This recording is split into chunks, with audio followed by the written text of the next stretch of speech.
আচ্ছা, এই শীতের সন্ধ্যায় যদি তোমাদের সামনে এই রকম ভেতর থেকে পুড়ে ঠাসা মুচমুচে লঙ্কার চপ হাতে ধরিয়ে দেওয়া হয়, কেমন হবে বলো তো? আমি তো বাবা আমার সামনে কেউ দিলে ঝাঁপিয়ে পড়বো প্রথমেই। তো চলো, সেদিন আমি বানিয়েছিলাম এই রাজস্থানি লঙ্কার চপ, তাই ভাবলাম তোমাদের সাথে রেসিপিটা শেয়ার করা যায়। তো চলো রেসিপিটা শেয়ার করি তোমাদের সাথে।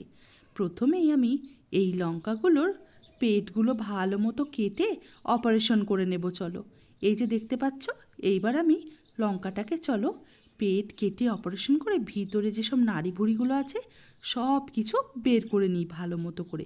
এই যে দেখো, একেবারে চাকুর ডগা দিয়ে বেশ করে ভিতর থেকে খুঁচিয়ে খুঁচিয়ে একেবারে নাড়ি ভুড়িগুলো সব বের করে নিয়েছি। তোমরা দেখতেই পাচ্ছ, পুরো একেবারে মাথা থেকে পা পর্যন্ত কেটে ভিতর থেকে যা সমস্ত আছে সব বের করে নিয়েছি।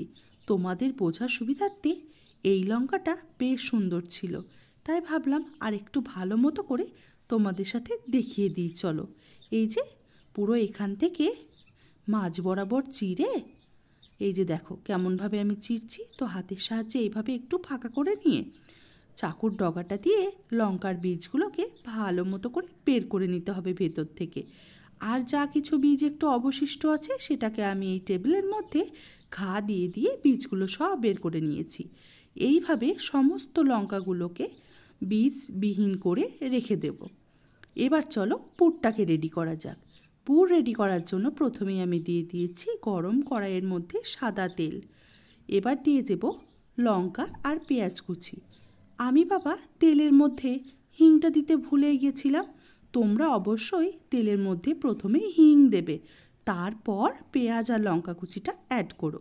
আমার যখন পেঁয়াজ ভাজা প্রায় অনেকটা হয়ে এসেছে তখন মনে পড়ায় হিংটা আমি এখানে অ্যাড করেছি।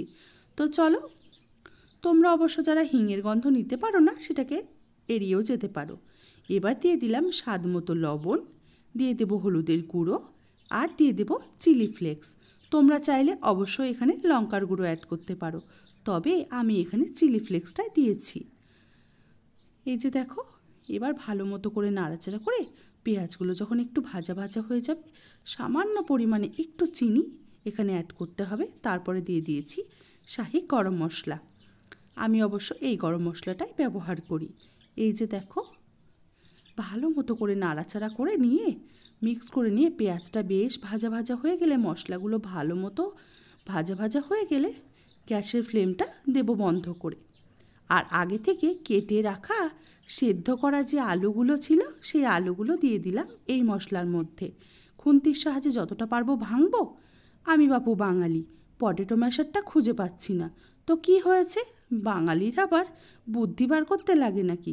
তো এইভাবে একটা গ্লাস নিয়ে নিয়েছি, গ্লাসের তলা দিয়ে ভালো মতো করে পটেটোগুলোকে ম্যাশ করে নেব। কি হলো না পটেটো ম্যাশার? তো চলো, এই যে দেখো আমার পুরটা একেবারে রেডি হয়ে গেছে।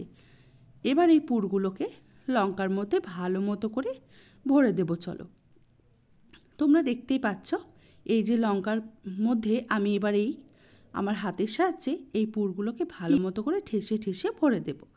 এই যে দেখো, তোমরা এখনও যারা আমার ভিডিওটা লাইক করোনি প্লিজ একটা লাইক করে দিও। আমি এইভাবে সমস্ত লঙ্কার ভিতরে পুরগুলো ভরে নেব। এই যে দেখো, শুধু পুর ভরলেই তো হবে না বলো, চলো এবার ব্যাটারটাকে তৈরি করে নিই। ব্যাটার তৈরি করার জন্য প্রথমেই আমি এরকম একটা বোল নিয়ে নিয়েছি, যার মধ্যে নিয়ে নেব 2 বড় চামচের মতো বেসন, দিয়ে দিয়েছি লঙ্কার গুঁড়ো, হলুদের গুঁড়ো আর স্বাদ মতো লবণ, আর দেব কালো জিরে। এগুলোকে ভালো মতো করে ওই চামচের সাহায্যে মিশিয়ে নেব। তারপর অল্প অল্প করে জল অ্যাড করে ব্যাটারটা বানিয়ে নেব। ব্যাটারটা কিন্তু খুব পাতলা করলে হবে না, ব্যাটারটা বেশ ঘন রাখতে হবে। এই যে দেখো, আমি অল্প অল্প করে জল অ্যাড করছি। একেবারে জল দিলে ব্যাটারটা পাতলা হওয়ার সম্ভাবনা থাকে আর লাম্পস থেকে যেতে পারে। অল্প অল্প করে জল দেব আর ভালো মতো করে বেসনের ব্যাটারটাকে আমি রেডি করে নেব। এই যে দেখো, আমার ব্যাটার এদিকে রেডি হয়ে গেছে।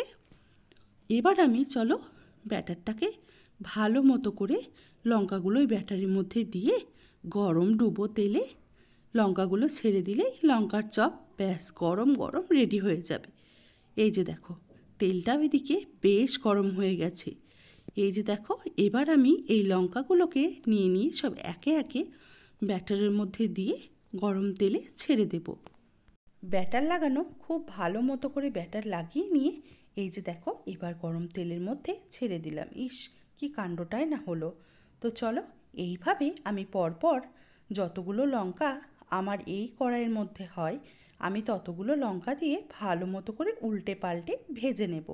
এই যে তোমরা দেখতেই পাচ্ছ আমি বেশ উল্টে পাল্টে লাল লাল করে যতক্ষণ না ব্রাউন কালার হয়ে যাচ্ছে ততক্ষণ আমি এটাকে ভাজতে থাকবো। আর আমি এই ছোট্ট চামচটার সাহায্যে একটু একটু করে তেল তুলে উপরের দিকে দিতে থাকছিলাম। আমার এই ভিডিওটা যদি তোমাদের ভালো লেগে থাকে তোমরা অবশ্যই আমার এই ভিডিওটাকে লাইক কমেন্ট অ্যান্ড শেয়ার করে দিও। আর আমার এই ছোট্ট চ্যানেলটিকে সাবস্ক্রাইব করে অবশ্যই পাশে থাকতে ভুলো না। সাবস্ক্রাইব করার পর বেল বাটনটাও প্রেস করতে একদম ভুলো না। এবার দেখো আমার লঙ্কা চপগুলো প্রায় ভাজা হয়ে গেছে, ব্রাউন কালার চলে এসেছে। এবার আমি এই লঙ্কার চপগুলো এবার একটা একটা করে একটা পাত্রে তুলে নেব।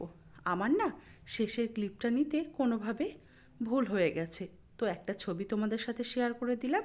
আজ তবে আসি, অন্য কোনো দিন দেখা হবে অন্য কোনো ভিডিও নিয়ে।